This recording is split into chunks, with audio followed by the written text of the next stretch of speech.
ask you a question. Few simple questions. Have you ever been disappointed when things didn't go well? Have you ever been discouraged to the point of losing hope that things were never going to change? Have you ever felt defeated in your task and simply contemplating on quitting? I remember instinctively watching the New Orleans Saints back in 2010 when they played in the Super Bowl. And I remember preaching a sermon to the congregation on that particular Sunday morning called God's Super Bowl Game. And I spoke courageously about the Saints and how I was confident that they were going to win. And I remember getting a call from a member of our congregation, Deacon Roy Payne, on my cell phone. Brother Roy stated, Pastor, it's looking mighty bad for these Saints. And I responded by saying, but the game isn't over. He was absolutely right. The Saints were looking pitiful. But surprisingly, they made a comeback. They were down, but not out. They never quit trying when faced with disappointment. It was the greatest comeback in NFL history. Today in our text in 2 Timothy chapter 4, 6 through 7, Paul tells Timothy, "For I am now ready to be offered, and the time of my departure is at hand." He says, "I fought a good fight. I finished my course.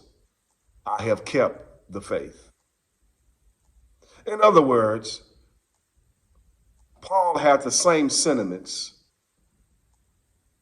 as I did. I may be down, but I'm not out.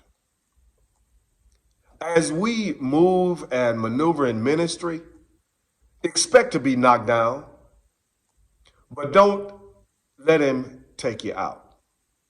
Don't let disappointments, discouragement lead you to defeat.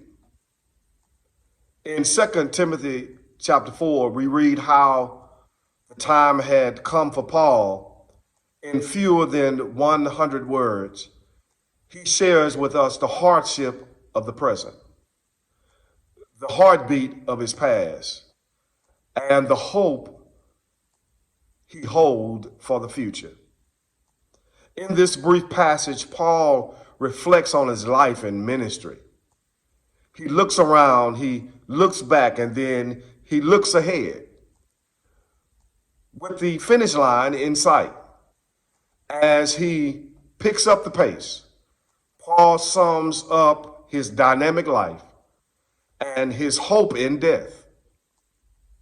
The lesson we learn from this aging apostle will enable us to run well today, while encouraging us to finish strong tomorrow. In our spiritual reading, we see that the Apostle Paul is reflecting upon his life. And like us, as the end is coming, Paul thinks on the past and looks forward to the future. In fact, Paul was in prison and he knew that there were a little chance of getting out. He knew that he was soon going to die under Nero's chopping block. He says, "For I am now ready to be offered, and the time of my departure is at hand." 2 Timothy 4, 6. The original Greek language of this text raised the image of a ship. Its anchor has been lifted, its sails has been unfurled, and it is about to depart from distant port. That Paul, the time of his departure had almost arrived. His cup is almost empty.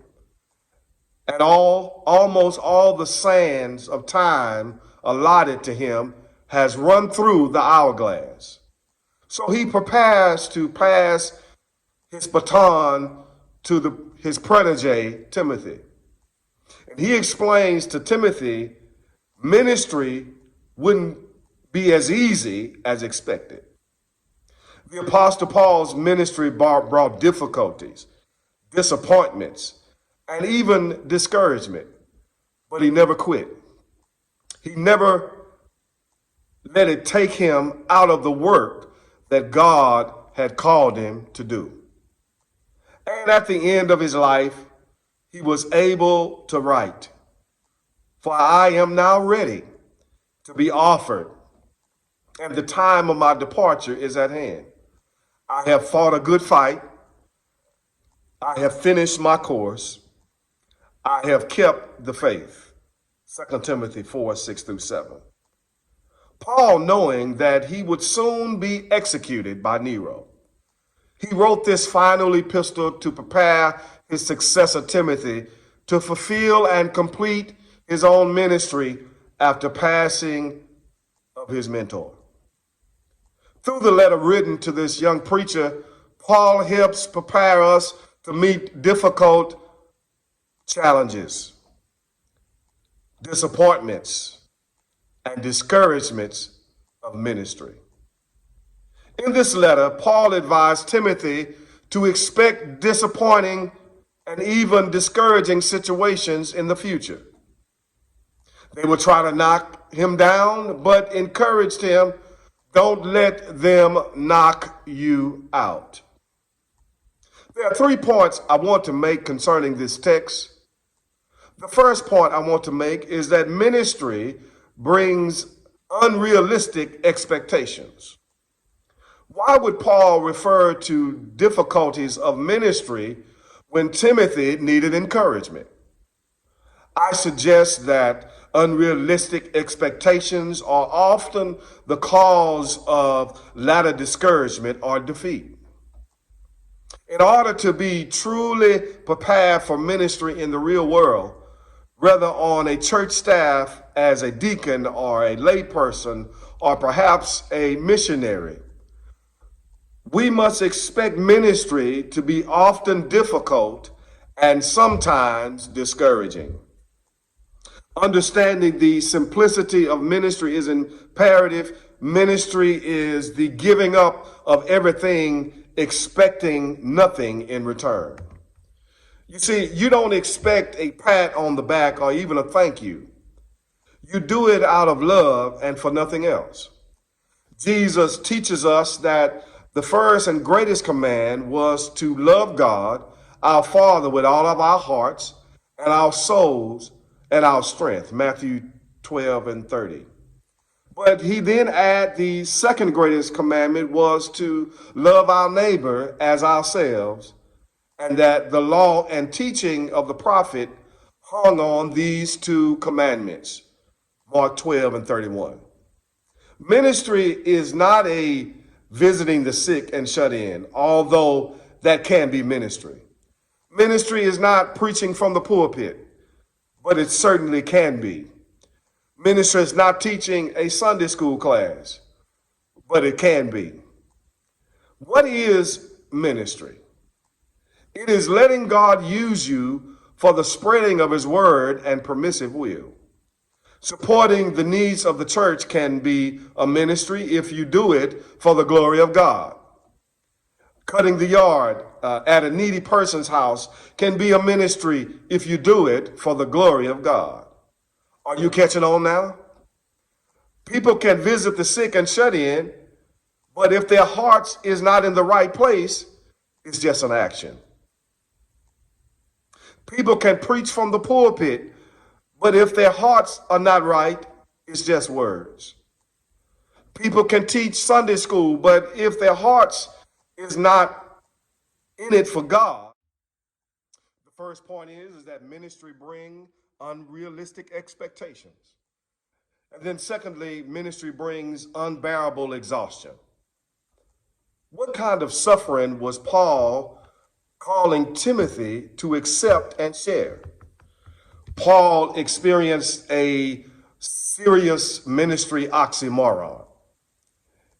If he had time to discuss the whole book, we see that Paul was not only dealing with the difficulties of persecution, but also he faced disappointment with believers who let him down.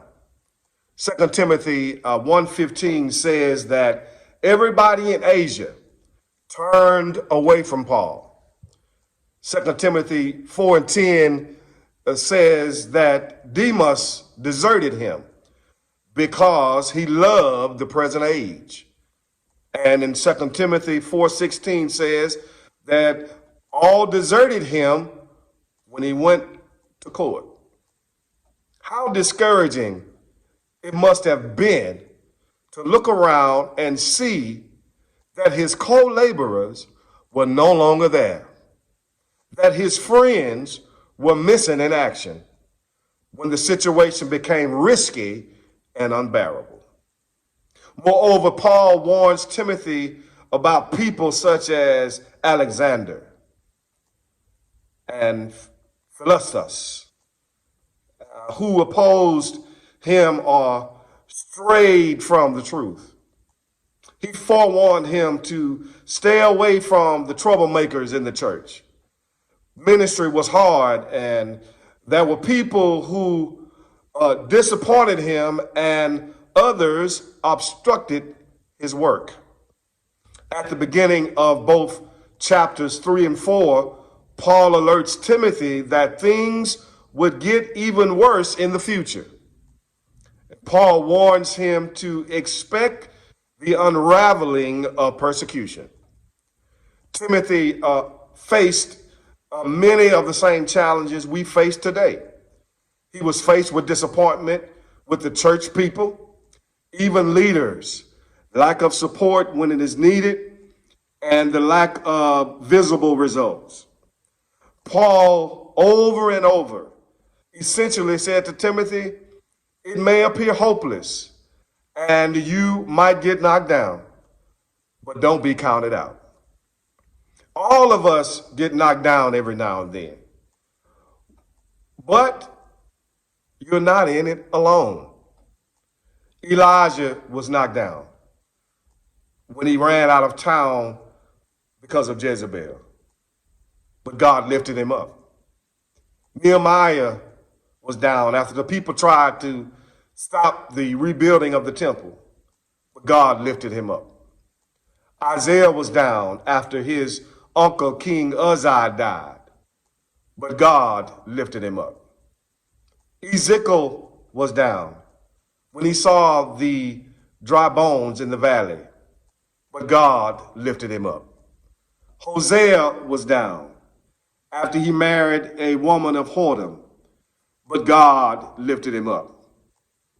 Jonah was down because of the task of preaching to the Ninevites, but God lifted him up.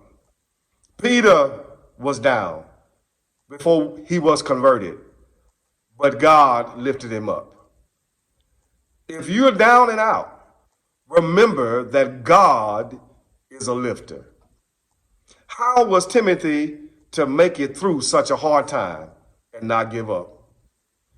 In 2 Timothy 1:6-7, Paul says, wherefore I put thee in remembrance, that thou stir up the gift of God, which is in thee by putting on of my hands. For God has not given us the spirit of fear, but of power and love and a sound mind.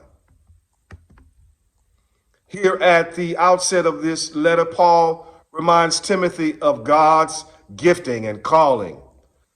When we face with unexpected difficulties, disappointments, and discouragement in ministry, we too should review our unique missions.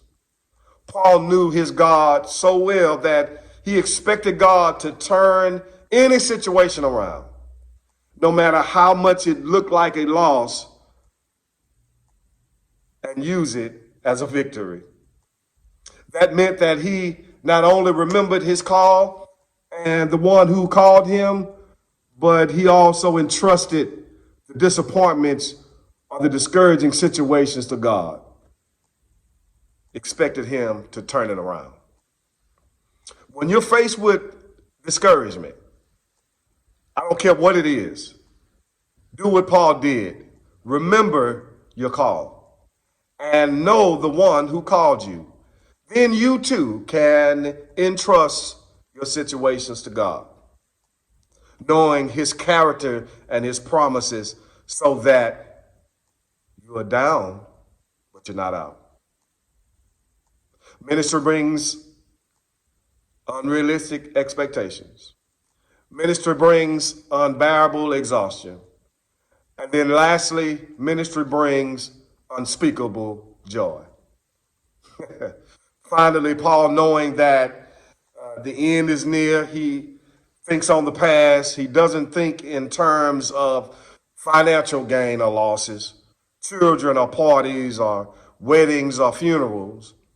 When Paul considered the past, he contemplates the state of his soul. When Paul considered the past, he looked at it as how well he served the Lord. What does Paul say about himself? He says in 2 Timothy 4:7, he says, I fought the good fight. I finished my course. I have kept the faith. Guarding Paul was imperial soldiers of the Roman army. It was a boring duty. More than anyone, they might have wondered why they were guarding what seems like a harmless old man. Yet they guarded him anyway because of the oath they took upon joining the army. I've kept the faith. Paul says, like a good soldier, he has been true and obedient. Paul knew firsthand of many people who had slipped from the faith. He knew of persons whom the gospel flourished for a brief time, only to wither and die. He knew of individuals who had left the church and turned and returned to a life of sin or Judaism. He knew souls that fell in error and heresy. As for me, says Paul, I've kept the faith. Paul had fought the good fight. This means he fought to the end. He never quit the struggle. He never gave up. He fought the good fight to the end. And he says, I finished my course. Again, the emphasis is on the fact that he never quit, that he never gave up, and that he kept on going and fighting and running for the Lord. He says, I've kept the faith. He didn't fall away. Again, the emphasis is on the fact that he never quit, that he never gave up, and that he kept on going and fighting and running for the Lord. Ministry brings unrealistic expectations. Ministry brings unbearable exhaustion. And lastly, ministry brings unshakable enjoyment. If you are going through a struggle in your life, remember, keep the faith. You might be down, but you're not out. God bless you and keep you is our prayer.